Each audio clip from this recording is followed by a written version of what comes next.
Korang nak ngadu sikit boleh. Korang tengok ni dekat mata Syafiq ni kan, nampak ni. Mata Syafiq ni dah start kering babe. Sini.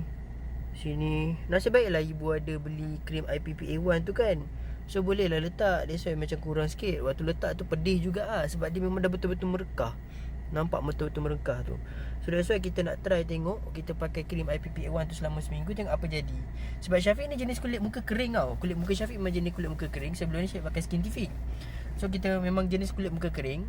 So that's why dia memang cepat-cepat gila merekah. Aduh sakit tu. So that's why kita nak tengok. Sebab Syafiq ada ni, Syafiq kulit muka kering. Lepas tu Syafiq ada psoriasis. Sebab family Syafiq pun ada psoriasis kan. So that's why risau jugalah kalau piso naik kat sini.